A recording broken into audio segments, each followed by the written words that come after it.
여러분, 안녕하십니까? 오늘 소개해드릴 경매 물건은 부산 진구 부전동 52,113번지 현장에서 레이나 호텔이라는 이름으로 운영 중인 10층 규모의 호텔형 숙박시설입니다. 이 물건을 소개하고 권리 분석하기에 앞서 먼저 드릴 말씀이 있습니다. 댓글에 자주 감정 금액이 너무 많이 평가되었다고 저희에게 불만을 토로하시는 분들이 계신데, 이렇게 불만을 가지시는 분들은 정말 너무 모르시는 분들이 하시는 말씀입니다. 그래서 몇 가지 이유를 하시는 감정 금액으로 태클을 걸지 않았으면 좋겠습니다. 첫째, 감정 금액은 법원에서 정하는 것입니다. 저희가 마음대로 금액을 정하는 것이 아닙니다. 그리고 법원 또한 법원에서 마음대로 정하는 것이 아닙니다. 전문기관에 의뢰해서 많은 돈을 주고 감정 금액을 평가해 달라고 의뢰하는 것입니다. 그런데 그런 평가 전문기관에서 엉터리로 평가를 했다면 법원의 신뢰도가 떨어지고 법원은 의뢰했던 평가 전문기관에 다시는 평가 의뢰를 하지 않게 됩니다. 그렇기 때문에 평가 전문기관에서는 첫째, 높은 금액을 받는 대가를 보답해야 하고, 둘째, 자신들의 권위로 차후 영업적 이익을 위해서라도 엉터리 평가를 할 수 없는 것입니다. 다음 둘째로는 감정평가 금액이 높다고 주장하시는 분들의 면면을 보면 실제 매매 금액을 너무 모르고 혼자만의 생각으로 그렇게 말씀을 하시는 경우가 많습니다. 예를 들면 건물의 2층이 경매 물건이면 지하층과 금액을 비교한다든지 막연히 혼자만의 판단으로 댓글을 올립니다. 셋째로는 자신이 혼자 경매에 참가해야 하는데 많은 사람들이 참가할까 걱정을 해서 고의로 높은 금액의 감정 금액이라고 허위 주장을 하시는 분도 계실 걸로 생각됩니다. 그렇게 된다면 시청자분들에게 큰 착각을 일으키게 됩니다. 그래서 여러분들께 부탁드리는 말씀은 앞으로 함부로 감정 금액을 폄하하거나 댓글을 조롱식으로 올리시는 분들께는 접근 금지하겠습니다. 저희들은 정말 본이 되는 물건을 찾기 위해 엄청난 노력을 합니다. 그리고 또 몇 번의 회의 끝에 물건을 유튜브 영상으로 제작을 합니다. 이 모든 과정은 참으로 힘든 과정입니다. 저희들은 여러분들께서 깨친 생각으로 돈을 벌게 하기 위해 이 모든 과정을 묵묵히 진행하고 있습니다. 부디 참고해 주셨으면 감사하겠습니다. 또 한 가지 부탁드리고 싶은 말씀은, 저희들이 잘하려고 노력은 하지만 그럼에도 불구하고 잘못된 분석을 발견하시면 아래 고정 댓글창에 전화번호로 연락을 주시면 너무 감사드리겠습니다. 그럼 물건을 분석을 진행하도록 하겠습니다. 먼저 이 물건은 지하철 서면역과 롯데백화점 부산 본점 바로 옆에 위치해 있어 부산 도심 상권 중에서도 핵심 중의 핵심 상권에 속합니다. 그럼에도 불구하고 현재 감정가 111억 원 대비 51% 수준인 약 56억 8천만 원의 경매가 진행될 예정이며 2025년 4월 18일 금요일 오전 10시 부산지방법원에서 7차 입찰로 열릴 예정이었지만 일단 변경되어 현재 경매가 정지된 상태입니다.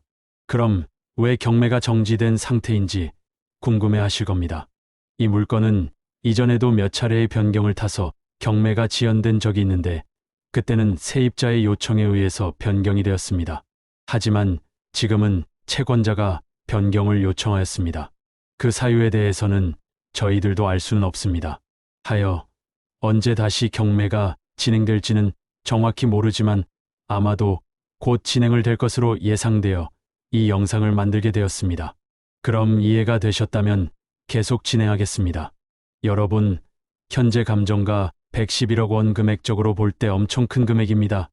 하지만 51% 수준인 약 56억 8천만 원 이 정도 가격이면 웬만한 중형 상가 하나보다도 저렴한 수준이죠. 하지만 단순히 가격만 싸다고 투자할 순 없습니다. 그래서 오늘 이 시간을 통해 실제로 이 호텔이 어떤 위치에 있는지, 얼마나 매력적인 입지를 가지고 있는지, 그리고 향후 수익과 리스크는 무엇인지 하나씩 철저하게 분석해 드리겠습니다. 자, 그럼 먼저 위치 분석부터 시작하겠습니다. 이 건물은 부산 시민이라면 누구나 아는 서면역 상권, 그 중에서도 롯데백화점 본점, 서면지하상가, NC백화점, 점포카페거리, 시외버스터미널 등 모든 중심 상권이 도보 10분 이내에 밀집된 부전동 서면역, 메인, 축선에 정확히 걸쳐 있습니다. 뿐만 아니라 지하철 1호선, 2호선, 더블역세권, 유동인구 수십만 명이 흐르는 중심 상권의 한복판이자 전통 유흥업소와 모텔, 오피스텔, 일반 상가가 혼재된 복합 상권 안에 있습니다. 게다가 건물 자체가 대로변에 접해 있어 가시성도 매우 우수하며 호텔명인 레이나 호텔 간판이 외부에서 확실하게 인지되는 위치에 자리 잡고 있습니다. 결론부터 말씀드리자면 이 위치 자체만으로도 모텔업이든 비즈니스 호텔이든 공유 오피스든 어떤 업종이든 가능한 핵심 입지라 할 수 있습니다. 여러분, 그럼 이번에는 이 호텔의 건축 구조, 층별 용도, 그리고 운영 상태를 함께 살펴보겠습니다. 이 건물은 부산 진구 부전동 52,113지하 1층부터 지상 10층까지 총 11개 층 연면적 약 854평, 대지 면적 약 127평으로 이루어진 중형급 호텔형 숙박시설입니다. 건물의 층별 구조는 다음과 같습니다.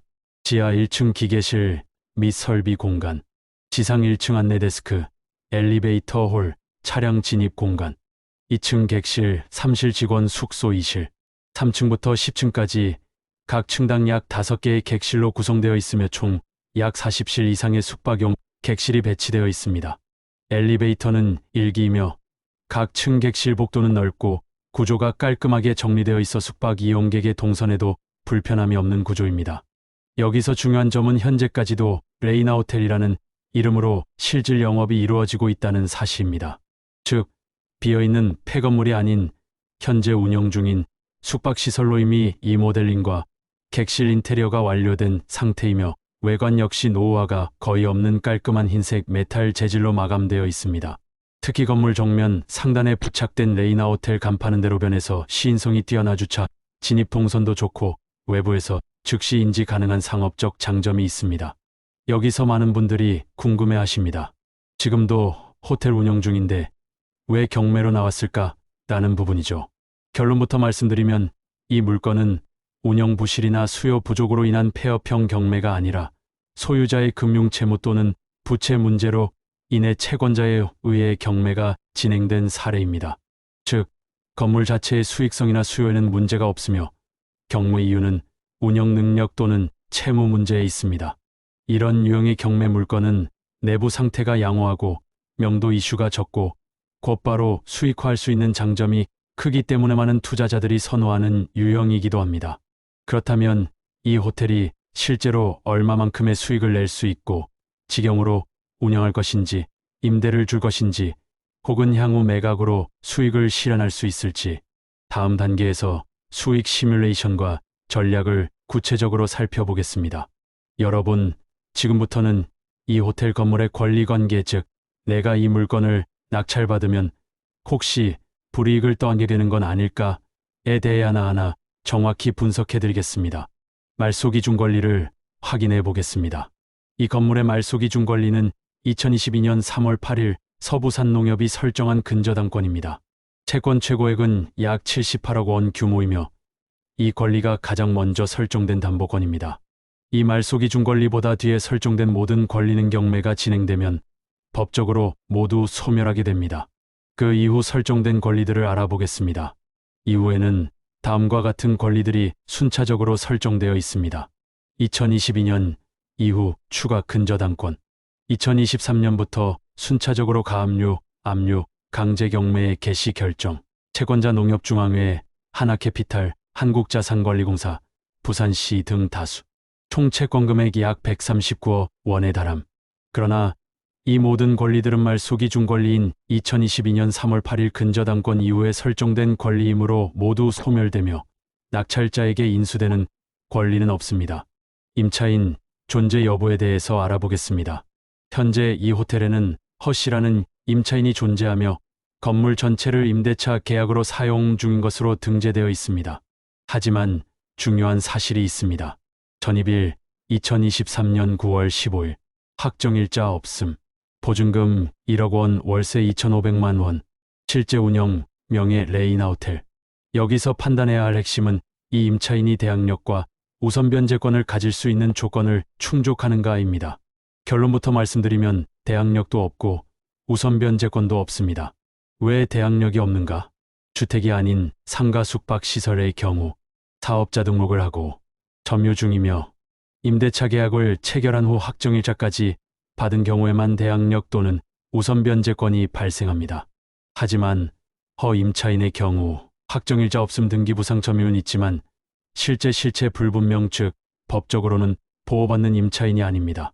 명도 리스크는 이 경우 명도 퇴거 요청 시 법적인 강제 집행이 가능하며 오히려 허위 임차인이거나 운영자 명의를 빌려 쓴 것이라면 채권자나 낙찰자가 형사 고소까지도 고려할 수 있는 상황입니다.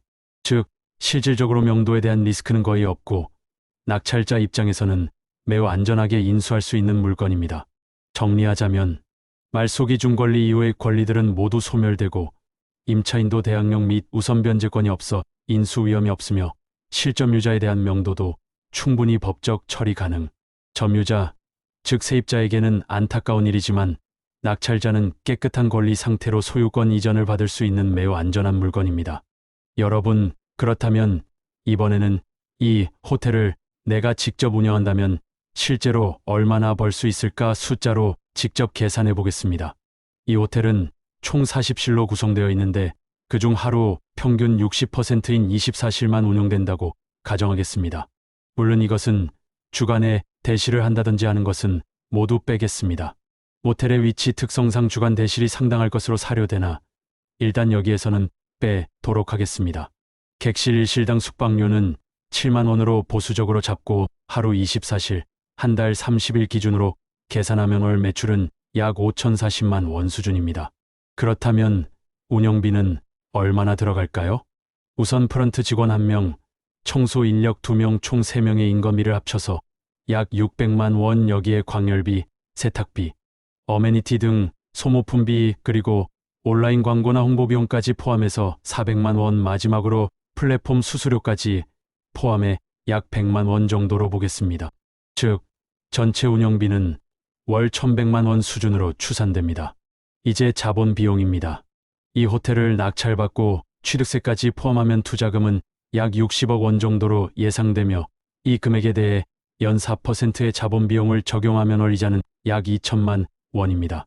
정리해보면 매출 5,040만 원에서 운영비 1,100만 원, 이자 2천만 원을 제외하면 실제로 손에 남는 순수익은 약 1,940만 원, 즉 연수익으로 따지면 약 2억 3천만 원 정도가 됩니다. 여러분, 이 수익은 어디까지나 전체 객실의 절반 조금 넘는 수준만 가동된다는 보수적인 기준입니다.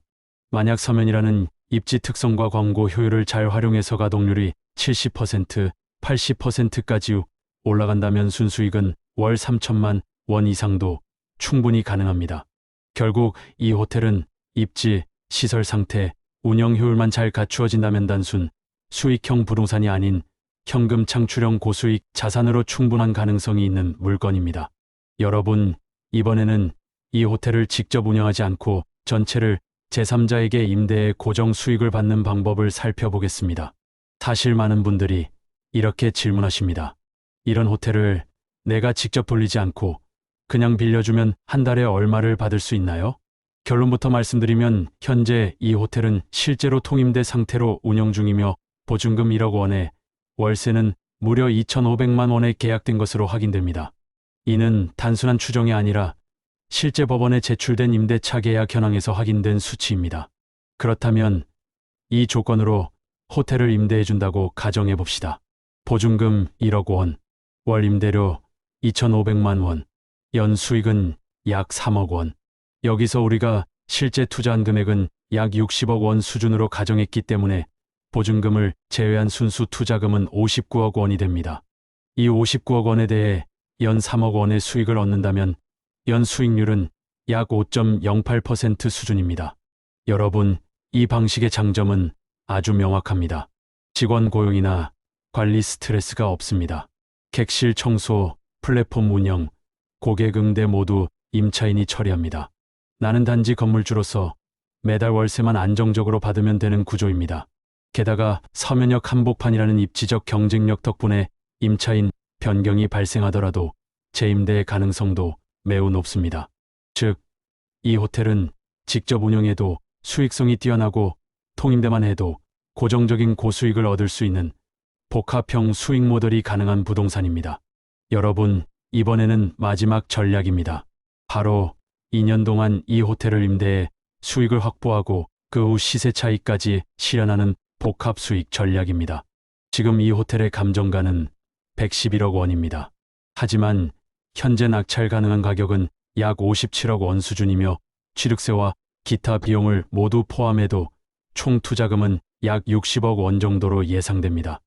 여기서 중요한 건 이 60억 원을 전부 내 돈으로 투자하는 게 아니라 70%는 대출로 나머지 30%만 자기 자본으로 준비한다는 점입니다.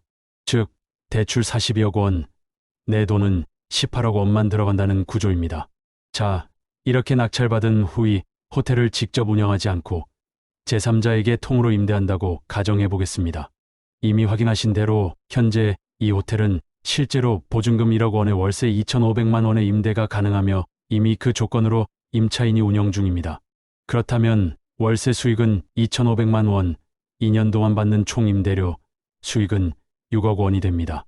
하지만 여기서 끝이 아닙니다. 대출이 있다면 이자 비용도 감안해야겠죠.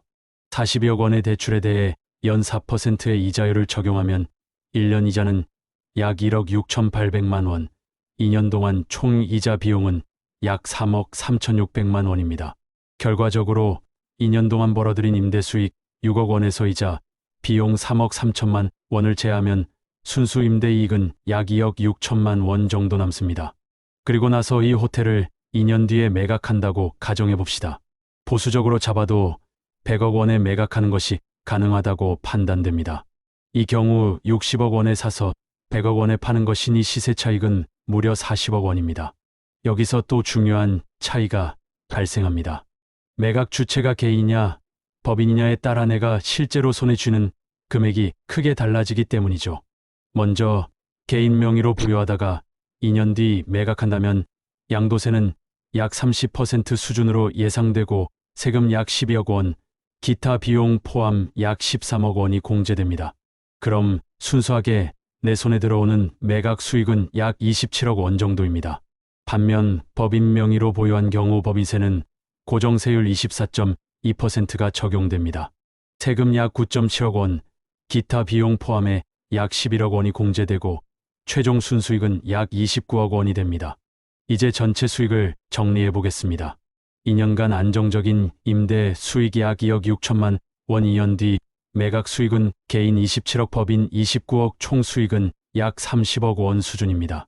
그리고 여러분, 이 모든 수익이 자기 자본 18억 원을 투입한 결과라는 점이 가장 중요합니다. 18억을 투자해서 30억을 벌었다면 수익률은 약 16만 5,175%, 연 환산으로 따져도 80% 이상의 압도적인 수익률이 됩니다.